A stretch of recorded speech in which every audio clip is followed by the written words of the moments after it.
Dharma masters, and dear fellow practitioners. Let's turn to the material handed out to you. That is the material written in Chinese, item number 6. Let me read it to you and then explain later. The foundation of cultivation is the 3 felicities. To deal with people around you, one should follow the principle of 6 harmonies. And also to live in this world, one need to practice the 6 paramitas. Follow the universal goodness Bodhisattva's vows and set one's mind or heart toward the Pure Land. If one can do the above-mentioned items, then all the Buddha's teachings and expectations are all contained. Last night, we discussed about Buddhism is to help us restore original realization, return to one's original nature, and recover one's original capabilities. And to achieve that, we use 3 steps, namely precept, meditation, and wisdom, to achieve the goal of enlightenment, righteousness, and purity. However, these are just principles. And how do we put into practice in daily life? So the sentence I just read over to you tonight talk about the details of practice in daily life. Then the first, the cultivation foundation or basis, is the so-called 3 felicities.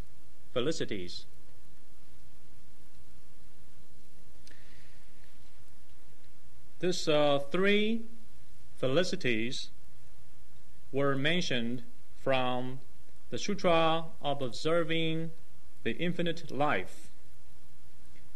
In that sutra, it described originally at Buddha Sakyamuni's time, Madame Wishiti encountered a very serious and sad political event. She was in tremendous suffering. She fully realized the emptiness, the impermanence, and the suffering, and therefore generate strong willpower or wish to be born into a peaceful place. Buddha Sakyamuni fully understood how Madame Witishi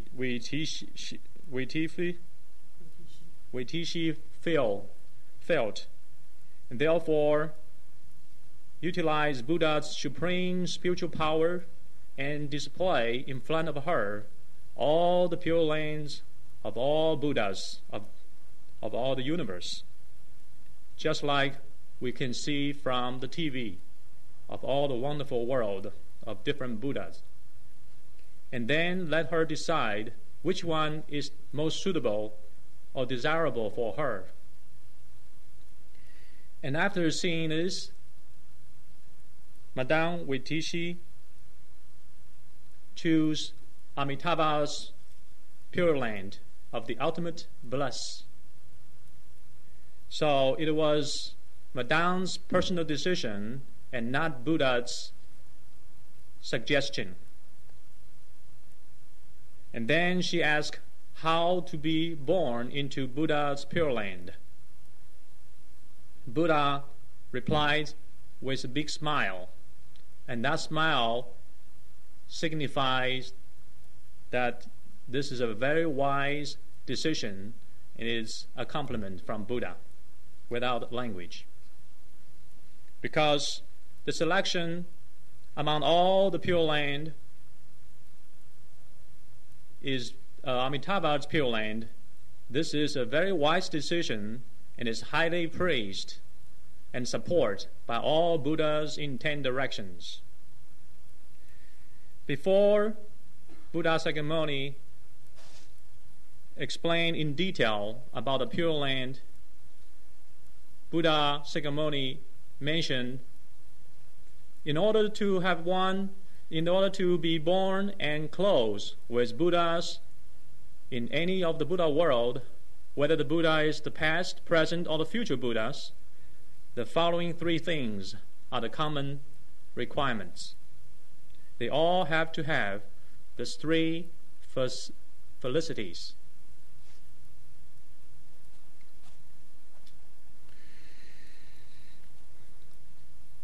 So, Madame Witishi represent the general public of suffering and ask Buddha Sakyamuni how to be born into the Pure Land and away from suffering once for all. And Buddha answered that no matter you practice Theravada Buddhism or Mahayana Buddhism, you must first possess felicity.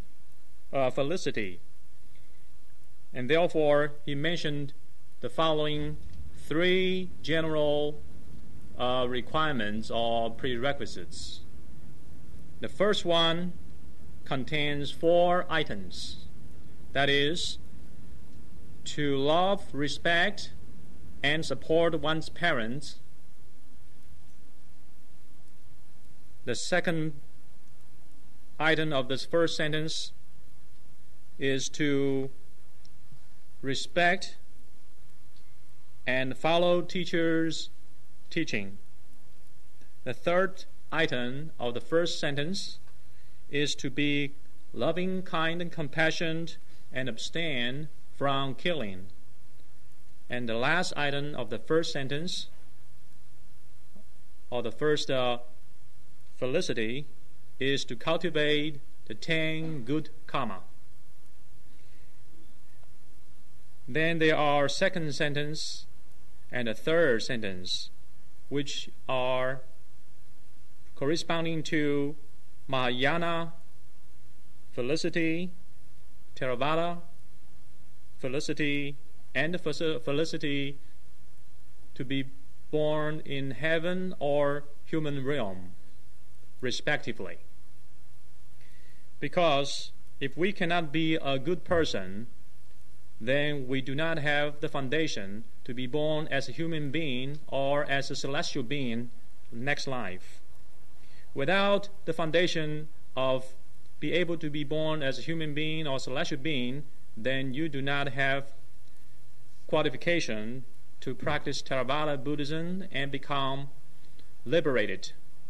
Without the foundation of be able to become self-liberated, then you do not qualify to cultivate Theravada Buddhism and save others. Actually, when you become a person to be extremely and perfectly good, that is accomplishment of a Buddha. So let's talk about the first one. To love, respect, and support one's parents. This is a very valuable and is traditional Chinese teaching from Chinese ancestors. They taught us the most important foundation to be a human being and describe the relationship that we're supposed to keep. And by the way, I'd like to mention that the great ancestors' wisdom and precious teachings are all contained in the classical language of Chinese writing. And we do have a spoken language in Chinese, but that varies from time to time. However, the classical writing of Chinese language has a special form and never change. That is the key to the Chinese culture or treasure. And we, therefore, need to spend time to practice the classical language of Chinese writing, Chinese language. Therefore, we will be able to understand precious teaching from our ancestors. Due to a lack of proper word to translate the Chinese concept of felicity, you have to use three parts and put together. Hopefully, can translate its meaning.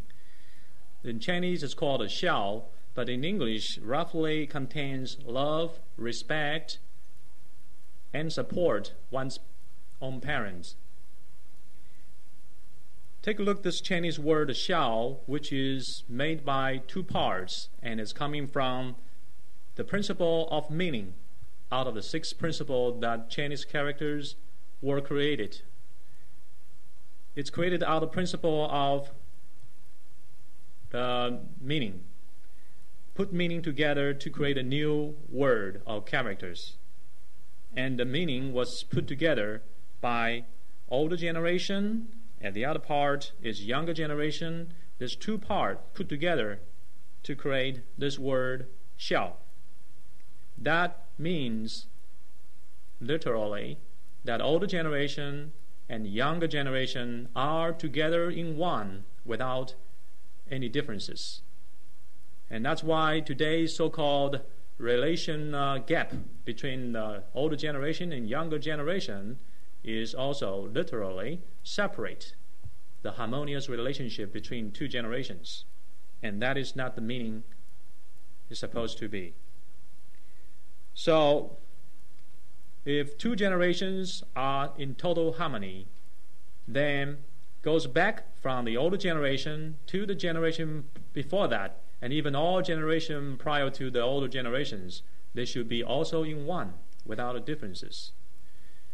Therefore, if you trace back, it has no beginning, are completely in one of harmonious relationship.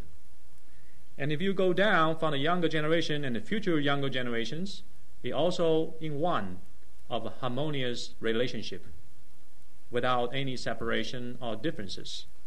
And therefore, this word in Chinese called xiao is a harmonious relationship without beginning and without end. Harmonious throughout all generations, from the past until future.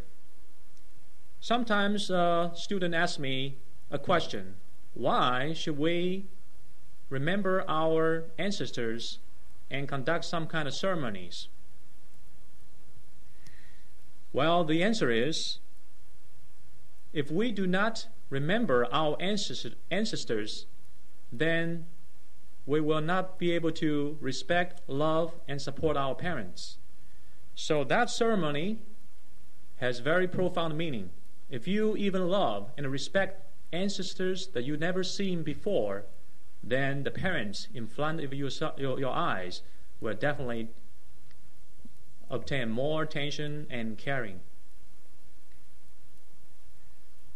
And this word xiao in Chinese also has additional meaning.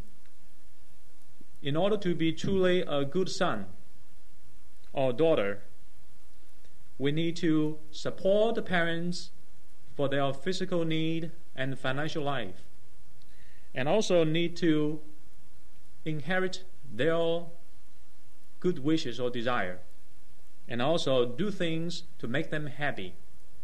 So not only physically make them healthy and sound, but for their mind and good desires, may they all be satisfied.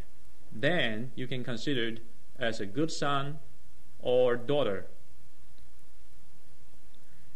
The Chinese Confucius said, if one can pay special attention to parents' funeral, to respect all ancestors of one's tradition, of one's lineage, family lineage, and keep that habit or good custom, then the society will be full of harmony and good virtues. So if one can understand the profound and complete meaning of the word xiao, one can become enlightened On the other hand, if one do not get along with other people, then one is not considered as good son or daughter. If one do not study harder as a student, then one is not fulfilling the children's responsibility. If one do not work harder, keep a good relationship with your boss and the colleagues, and then one is not fulfilling one's duties as a child. Because, like we said earlier, by not fulfilling one's duties in the society makes our parents worry or even disgraceful. And once you give your parents such disgrace, worry, or even fear, then you are not fulfilling your responsibility as a good son or daughter. The foundation and essential teaching of Confucianism talk about shall a lot. So is Buddhism. The differences are Confucianism talk about a shall for one's family lineage only. The Buddhism talk about shall and expand that to the whole wide universe to cover all sentient beings, to make every sentient being to reach the same happy state. And that's Buddhism's expanded goal. Actually, to be perfect in fulfilling the supreme duties and make all sentient beings completely liberated, you just have to become a Buddha. Even if you have reached the second highest level equivalent to Buddha, the great equivalent Bodhisattva Mahasattva level, you are still not a perfect Buddha, because that high level still has a slight portion of original or fundamental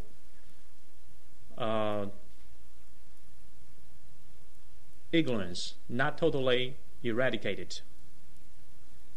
Because Buddhism's loving kindness compassion apply to all sentient beings without discrimination, apply to all beings in the whole universe for the past, present, and future. And that is the complete meaning and complete accomplishment of the Chinese word shall. The next one is to respect and follow one's teacher and the teacher's teachings. And that respectful tradition is established on the same convention of respecting one's own parents. It's built upon the same foundation, because our parents our particular mother gave birth to us so that we can have a physical body that we can live through our life as a human being. So they have great virtues by generating us in the physical form and taking care of us. Likewise, the teachers are beneficial to us because they guide us, teach us, so that our spiritual life can be developed. When one respects one's teacher and follow the precious teachings, then one will have the potential to become enlightened and cut off ignorance. One can transcend ordinary people's level and become a holy people or sage. One can eventually away from suffering and obtain supreme peace if one respect and follow one's teacher's wise teachings. In the Chinese ancient record called the Li Ji, it says, when the country is first established, to build a good foundation, it is education.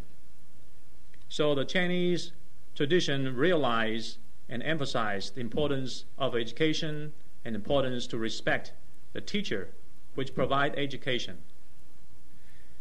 Example I'd like to give to you is the Chinese emperor always sit at the north direction in his palace, facing south direction. And all people want to meet the emperor will simply sit and remain in his throne. But if the emperor's teacher appear in the palace, the emperor himself will get off his seat and standing at the east side to welcome the teacher as an honorary guest. So traditionally, the Chinese teachers, their reward of salary is very low, but their position is with great respect because they do the teaching and they have the capability to influence the people and the whole society through the proper teachings. Unfortunately, the tradition of respect the teachers has totally lost, such that one cannot distinguish good from evil,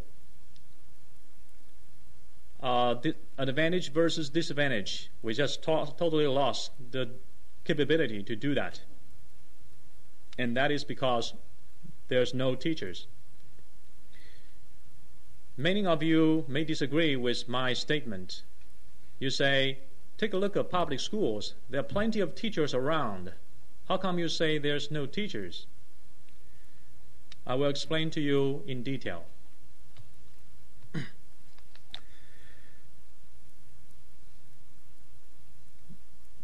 There's something called the lineage of constant teaching or teachers. In the traditional Chinese education, there's something called the lineage of constant teaching or teachers. And I'm very lucky to be able to join this one and be benefit from the constant lineage of constant teaching. And I'm afraid in the future, this kind of unbroken lineage of consistent teaching is not going to be carried out anymore. With that kind of good lineage of traditional teaching unbroken, one can be benefit and receive merits greater than those we can get from our parents sometimes in certain aspects. And the teacher who follow this tradition make the best effort to educate the students. Their requirements sometimes seems rather strict. I remember when I first decided to prostrate and make Professor Lee my personal teacher. Professor Lee made 3 requirements and asked me to think about it. These were, you must listen to me and me as the only teaching. You cannot listen to the teachings from other teachers nor monks. Secondly, all books you want to read or study, including Buddhism books, must get my concurrence. You cannot just open the book without permission. Thirdly, everything you have learned so far, starting today, become totally void. I don't give them any credit. You have to study. You have to start from scratch.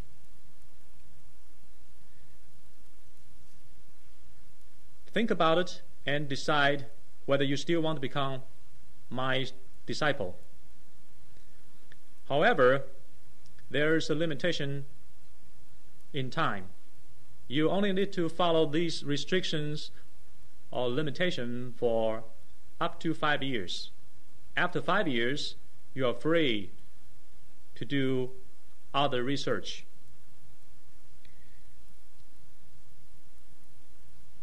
And that is actually not my teacher's personal invention or creation. In Buddhism, there's a saying says 5 years in the beginning of monkhood, just to study and practice, nothing but the precepts. So it is a good tradition to have one know all the rules and regulations and set up a good foundation.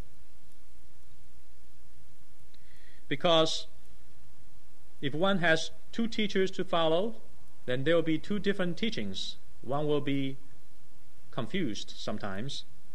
If there are three teachers, one will be into a Y-shaped road, don't know which way to go. If one have four teachers, one will be like enter into a four-way traffic roam. You can be lost in four different directions. So if that's a good teacher, then you're bound to have a good achievement. But if you don't listen to the good teacher, it is not the teacher's responsibility. On the other hand, if teacher demanding total respect and follow of teacher's teaching, and yet the teacher himself is not the good one, then the teacher will go to the lowest of the lowest level of hell, because he's supposed to be fully responsible for the student's spiritual life and development.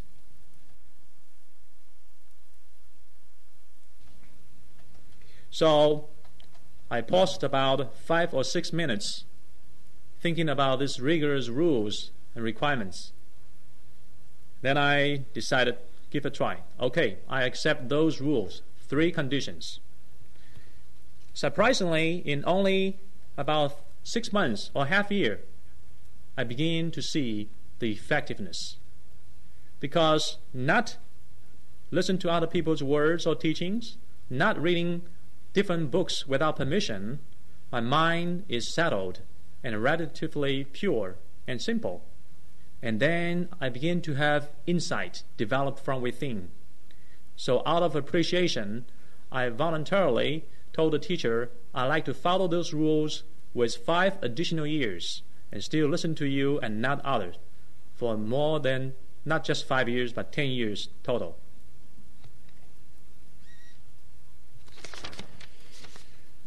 So that 3 requirements my personal teacher, Professor Lee, gave to me was actually an ancient tradition. How do I know it was ancient tradition? I remember when my old friend from Taipei invited me to his temple in Singapore to deliver a lecture. I remember there were about over 600 audience came to listen to my lecture. And I advised the audience and the students to follow Most Venerable Yinpei because he's a wonderful teacher. And after I delivered my lecture or speech, my old friend, Most Venerable Yinpei, said he remembered when he was young as a monk in the Guanzhong temple, he was given the same requirement by his personal teacher, the Most Venerable Dixian Dashi. And that's the same condition because the first and second requirements or conditions will forbid the student from looking around and listening around. And the last one, to avoid everything we have learned so far, is to shut me up. So I also have to close my mouth. So when the eyes, ears, and mouths all closed up, then at some time the mind will naturally settle down. With a settled mind and listen to one teacher's good teaching, you can have achievement quickly. Therefore, the great virtue that our teacher gave to us following the traditional method was so great that I am unable to return the kindness for the future forever. How do I start my study and interest in Buddhism? Many years ago, there was a famous professor of philosophy at National Taiwan University, and I wrote a letter to him, request to be a student in classroom and listen to his lecture about philosophies. Then he wrote me back the letter and asked about, request me to go to his house and have a personal interview. So when we met each other, he asked me about my motivation or purpose of studying the philosophy, and also asked me, did I ever study or listen to any teaching about philosophies? My answer was no. Then he told me, I advise you not to go to the school because in today's educational system, even the best college in Taiwan, the teachers are not like teachers. The students are not like students. Upon hearing these statements, my heart was very cold. I was totally disappointed, as expressed on my facial expression. However, Professor Fang Dongmei told me, I would like to help you by teaching you on a one-to-one basis 2 hours a week. You just came to my house and I will teach you. So I remember I started learning philosophy from this famous professor of philosophy in his kitchen around a little by a little round table. And I remember the last chapter of the philosophy talk about Buddhism.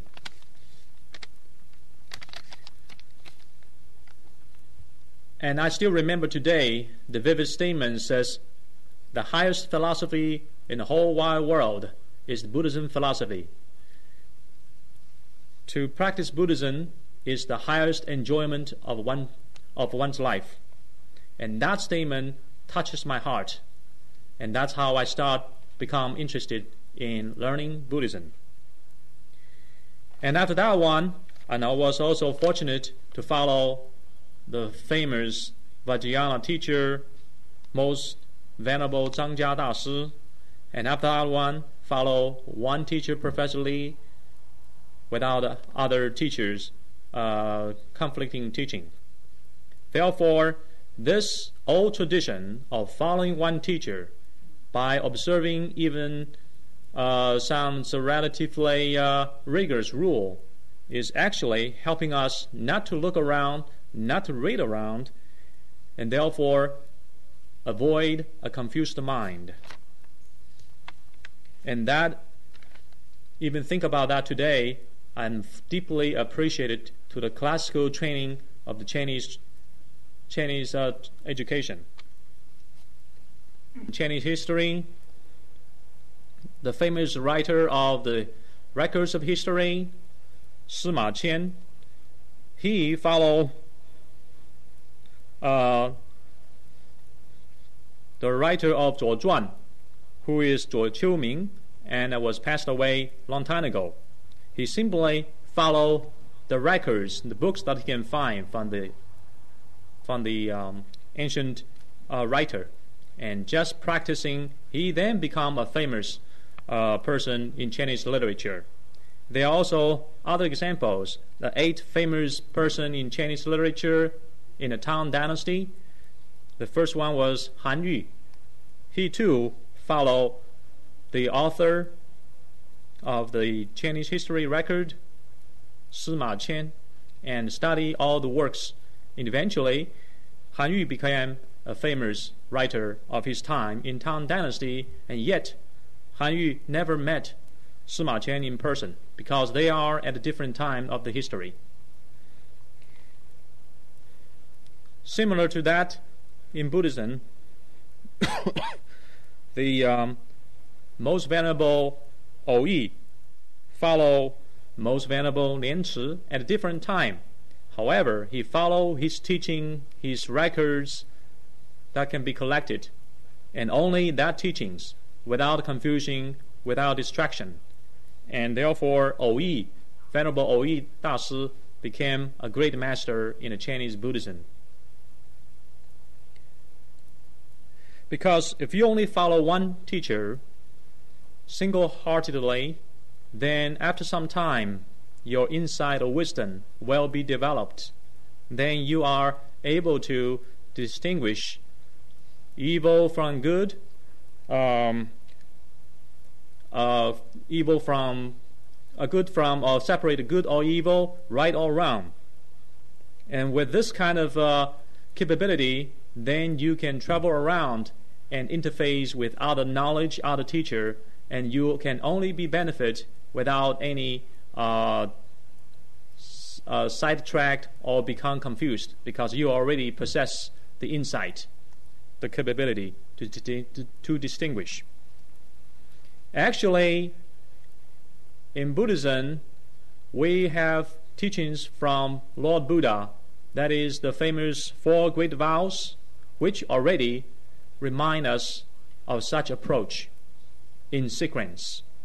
Remember, the first one was, I vow to generate great vow to save all sentient beings, which teaches us to set up one's mind for a great and supreme goal.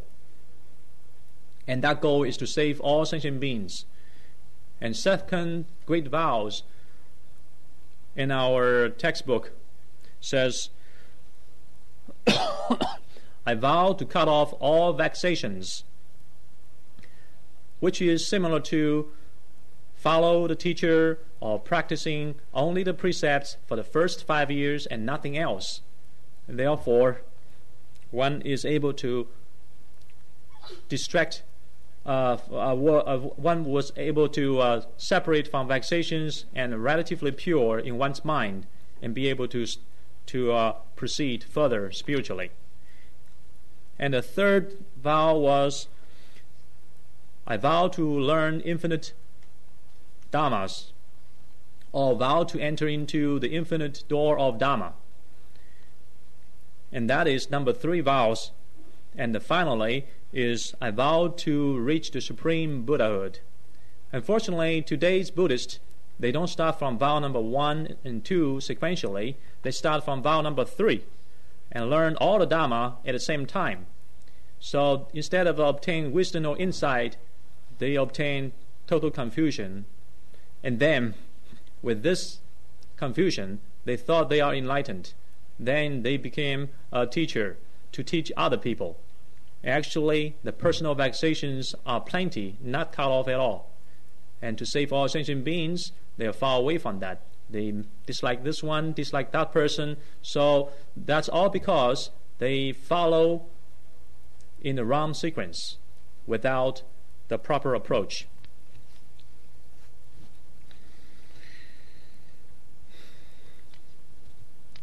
However, to follow a good teacher depends on the karmic connections. You may follow the modern teacher. You may select a teacher of in the history.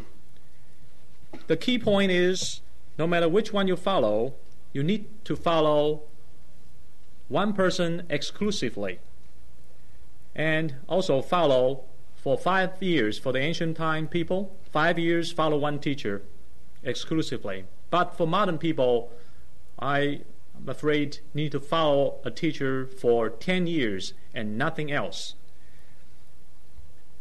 And actually, if you follow a teacher today for 10 years, the achievement may not be as high as ancient people following one teacher for just 5 years.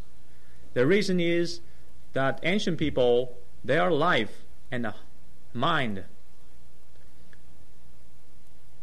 were relatively simple and pure. And today's world,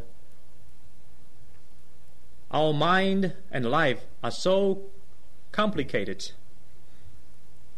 That's why I point out to my students, try not to watch too much TV, newspapers or magazines, because that confuses you more. And that also explains why you wonder your chanting Buddha name cannot settle your mind. Because you only chant Buddha name for a short time, and yet the remaining time of your life are reading other things that confuse you and distract you, that even Buddha name cannot make your mind return to peace. So if you ask me, how do I find a good teacher? I would like to refer you to Amitabha Buddha as your personal teacher and guarantee that's the best one. You ask me, where is this teacher? The teacher is in the three famous Mahayana Sutra. His teachings are in Amitabha Sutra, the Sutra of Infinite Life, and the Sutra of Observing the Infinite Life. If you follow the Sutra's teaching, and only those sutras, for at least 10 years, and also, when you have a chance to help others, you promote the same thing you are doing single-heartedly, then you can reach spiritual achievement.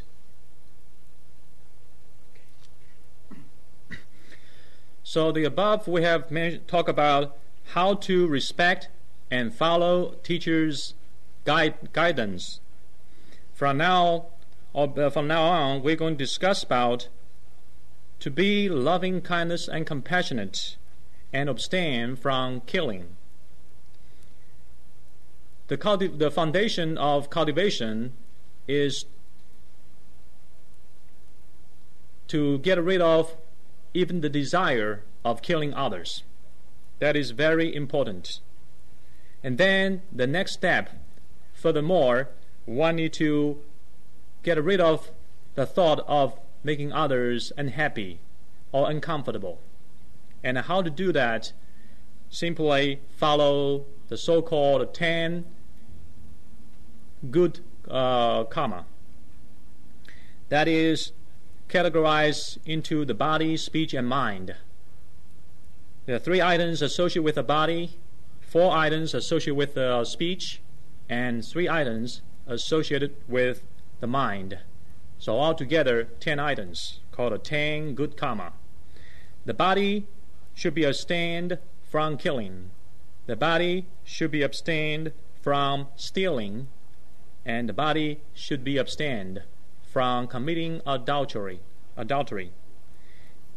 And for the speech, there are 4 items. The speech should be pure, in that no lying, in that no double talk or double tongue, whether intentionally or unintentionally. And the third one is no rush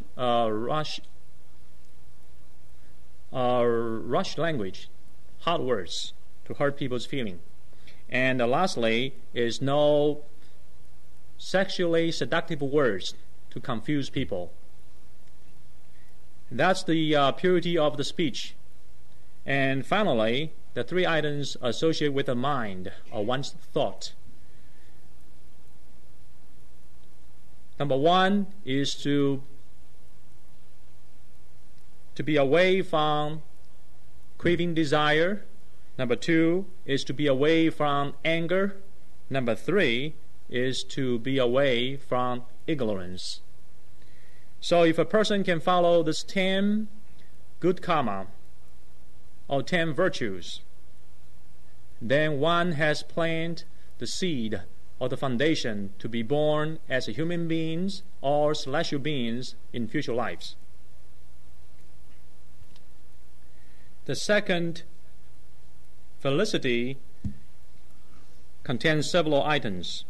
The first one is to accept and maintain the 3 homages. The 3 homages means to return from the bad part and turning back to the good part. So return to where? Return to the triple gems of one's self-nature, which is enlightenment, righteousness, and purity. So accept and maintain the 3 homages means to return to enlightenment from confusion, to return to the righteousness from wrong viewpoints, to return to purity of the heart or mind from evil thoughts or dirty thoughts. That is what the first item describes about. And the next item describe possess all precepts, rules, and guidances, which means to observe the precepts that the Lord Buddha has given to us, and also abide by the laws which Buddha may not mention in his teaching, and also observe the customs and moral conduct of that time and that space, that country. The next statement says, not to violate proper manner of that society. However, the proper manner of a society varies from time to time and country to country. Therefore, one should do in Rome as the Romans do. Here in the United States, we are like a guest. We need to follow and study, understand, and follow the American customs, and of course, particularly the American laws. In this way, we will not violate the proper manner as a guest in the United States.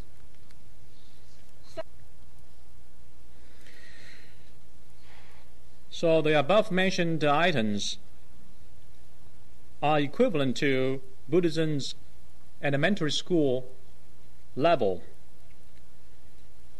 How come it's only elementary school level or standard?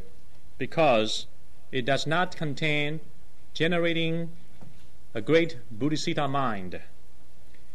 So the last part, or item 3 of this number 3 felicities, refers to generating a great Bodhisattva mind, which is to fully realize or awaken to the reality of life, which is full of suffering, impermanence, and wish oneself and all sentient beings to be totally transcend from the suffering and obtain eternal peace, so to speak.